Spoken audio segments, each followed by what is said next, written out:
Hello, one, and welcome to Moonride, where we're channeling the man in the moon. So, it's almost over. I don't know about you, but I'm feeling a lot better these days. It doesn't look like there's a possibility Trump will win. I'm going to take a look and see what details there are, see what shows up here. Obviously, we still have concerns post-election. One thing I hope everybody will do is be very, very careful in the next few days. Do not spend a lot of time hanging around your voting poll, whatever that means. Stay home, make a plan. I also really want to encourage everybody to put on a costume and Zoom somebody this Halloween. If children come to your door, that's going to be pretty safe. You just hand them the candy, right? Or maybe you put it out in a bowl like that. I really hope you'll avoid any situations where we risk COVID. It is increasing throughout the United States, no matter what you are told. This is a fact. Please be careful this year. So, let's see. What can we know about Trump? Ooh, lightning strikes. Now, you guys, do you notice that Trump just canceled a North Carolina, whatever they do, rally? He just canceled it. Michael Cohen would say it's because of his hair. That's why he sometimes cancels these things. Michael Cohen told us that he had some operations on his scalp to replace the hair, and they created scars. That's why his hair is so funny all the time. So he doesn't like to go to windy places because they make him look really bad. So it's almost like lightning striking twice in the same spot. I think we can, guess what that means. It's kind of like Trump is cooked doubly over. Do not suppose this was an accident. These things that were happening in regard to Trump, that was nature. Part of this was just nature. Part of it was all of us. But part of it also is nature kind of fighting back and letting us know that nature bats last. What can we know about Trump? What's he going to do? It's almost like the hand of God. It's like lightning coming from the hand of God right on Donald. He knows exactly what's going on. He knows he's going to lose. He is losing his ability to perform because he knows he is losing. That's why he's just given up on North Carolina. He's now being put in a position to act defensively, as are people who work for him. So there will be a lot of defense measures to stop investigations, a lot of defense measures to prevent things from happening. But they're not that many hostile takeover type deals because the people are not wanting to. They don't want to get in trouble themselves. Barr will probably be prosecuted after Biden is president because he's broken a lot of laws. There are many conspiracies that he has joined in. So these people are trying to lay low and they're trying to appease Trump, but they're not going to do what Trump says. And as you guys know, I often see pyramids these days, and this particular pyramid is crumbling. It's not just like layer by layer. It's like a terrible storm has happened and destroyed them or something. And just those pyramids are, they're indestructible for the most part. This one is jagged and it's breaking. And Trump's inside it and he's totally exposed, right? You could just rain right down on him. What can we expect? Just lots of impotency, lots of defensive maneuvers. For the next 3 months, Trump will be very much on the defensive, I should say. Yeah, is it from November, December? Yeah, 3 months. I guess it's 2, thank heavens. Let's see. What's he gonna do? Anything more? Nothing. It's just gonna sit there, you guys. It's not gonna be, because of the defeat and the nature of it, he doesn't have many options. Are the courts or states going to try to mess with the votes? They will try. There's a mountain here, and they're trying to climb this mountain, but they don't get to the top. They get relatively close, but I think the numbers are such that even if they try to jigger things around, it's not going to succeed. Yeah, it's like a big wave trying to hit a mountain. but that's the mountain is not. It's not overcome, and I don't think that's the blue wave. I think that's just a wave of Republicans trying to overcome, and almost like a sort of tsunami. So, Spirit, what about the Dems? Are they going to take as much as we think? Okay, I'm almost seeing it like a dial. Like imagine there's a dial, and the dial's here for blue. I'm just going to say in general, it looks like is it 65, 70%? There's a very good percentage of Democrats. Let's see. The House is just a swamp of Dems. It's just completely taken over. It's like, I shouldn't have used the word swamp. That's a wrong word to use. But it's like I'd be surprised if the Republicans maintain more than 35% of the House. Let's look at the Senate. And the Senate's a closer call, but it's still breaking Dems' way. Dems might get 55.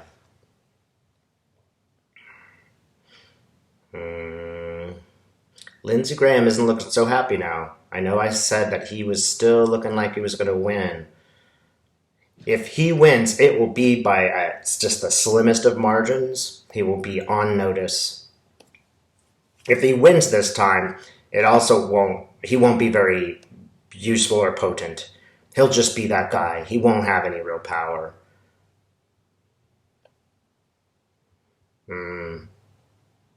Yeah, things are neck and neck. I don't know if I could call this one. I think it's very close in North Carolina for both candidates. Anything else of significance? We want to know about the Supreme Court too. Is Barrett going to try to undermine the win? Yep, she sure is. But she can't. She's going to be up against it. She just can't do it. And you know what's significant about Barrett? She's going to be so overtly partisan that it is going to make John Roberts act. He's going to have to try to rescue the Supreme Court from really obvious bias. It's going to completely undermine Roberts and that court, and it is going to justify its, replacement. Is John Roberts going to go? There are going to be some threats. There's going to be some motion for Roberts. He's still, I think, he moves, he's moving across the room, and he's sitting in a corner, pouting. He still has a high chair in that corner, but it's not going to be a majority, for example. And he's very much going to be despised by both groups, by both Republicans and Democrats. Yeah, he will lose power. He'll be that guy sitting in the corner. We're going to get some new people. Look, Kagan is really showing up well. She shows up right now and she's very, very bright. They say Kagan's, perhaps the most progressive, most liberal person on the court. That she's shining. So I get the feeling of a new liberal court. How's Biden going to do it?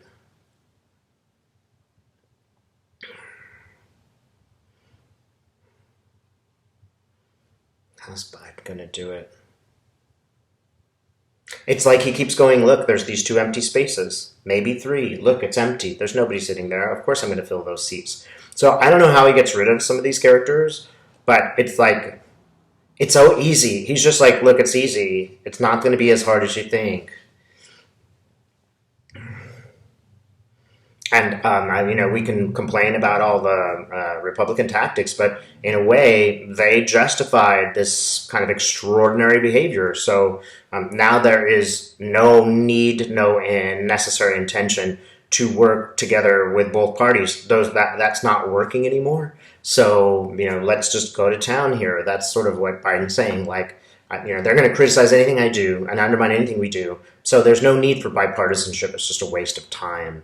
This is in regard to the court specifically. There may be other situations where he's going to be very much the centrist.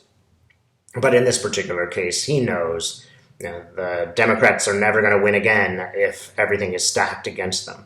So that's the next step for him and for the Congress. Yeah, look, your Congress is being quiet about this, but they have plans. They are there, like Nancy Pelosi's like, yeah, we've been thinking about this. We know what we're doing. I think they've already set things up with the confirmation of Barrett. They already had things going that will undermine that confirmation. Is that accurate? You tell me, Nancy. She's like, yeah, but don't tell anybody. So there she goes. I keep getting this Ruth Bader Ginsburg feeling, and I feel like she's here now. She's here in the room. Yeah, she should be. There should be a statue of her right outside the Supreme Court. She's there, and man, she's like serious in her robes. She's just like, I am justice. Something like the revenge of justice. She shows up. She's like, Dave, don't call it revenge. That's not a nice word. She's like, let's call it law. It's like, look, law is supposed to right wrongs. That's what the law is supposed to do. There has been a wrong, and it must be righted. And it must be righted legally. In a fair way, so that future generations will not abuse this power. So, is there a fair way to do it? Yes. Look, if you put one huge weight on one side of the scale, it's gotten out of whack. You put another weight on the other scale, and then it will evens out. Now, it does need to be even, but at the same time, a good deal is justified because the process was unfair. Yeah, she's really looking down from above with her hands on her hips saying, yeah, well, pre-prepared. Things will change. How will they change? So again, she just shows me that some of the Republicans just disappear. Is it going to be legal? Are they going to legally be removed?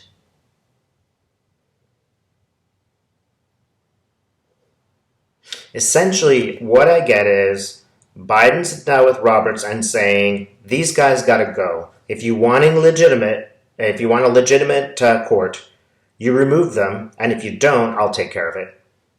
Which honestly is exactly what he should do. So I get at least two leaving, at least two Republicans leaving, maybe three. Right, so if two left, that would be 4 Republicans. Right, so that would be closer to balance. I'm not sure if he will remove Roberts because that would maybe go too far in terms of what is fair. We do want to at least give the appearance of fairness. And it's just going to be kind of not so necessary. Biden, I think, realizes we don't want to make changes so extreme that we cause total radicalization of 40% of the population. But as we gotta make them, but make them as fair to everyone as possible, even if it's like a little bit too fair. That's what's going to be important, just to keep the peace. But he does have an agenda. Biden is like, I am serious. I'm not fooling around this time. One thing about Biden is that he is very familiar with the workings of the government, so he knows very, very well how this is going to work. We've been around for a while. It's actually not a bad thing that we have an extremely experienced president coming in. He's going to need to use everything that he knows, all his powers, all his social connections, everything, all his cabinet. Everybody's going to have to be working very much together in future, and that's one thing that I am actually warming up a bit to Biden because of this, because he is a guy who brings people together, a consensus builder. And he'll do better than we think. He is smarter than we think. We notice that he sometimes, makes some mistakes, but they're not germane, really.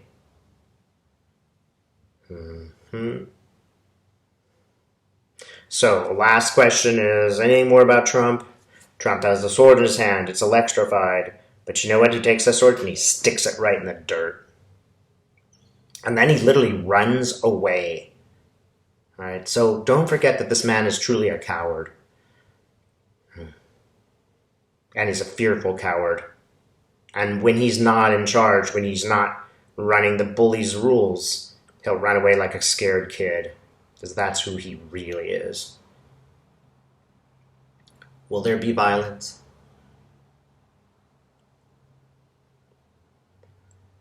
It seems like there's a sort of social violent feeling. I don't get that there'll be many actions of violence, except for perhaps one. Is there going to be an action of violence, Spirit? It's like a movement happens towards violence.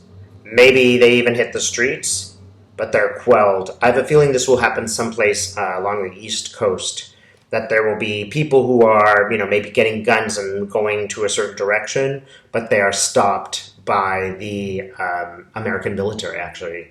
That's who's stopping them. So there's kind of an irony here. These are the same people Trump used to, oppose protests.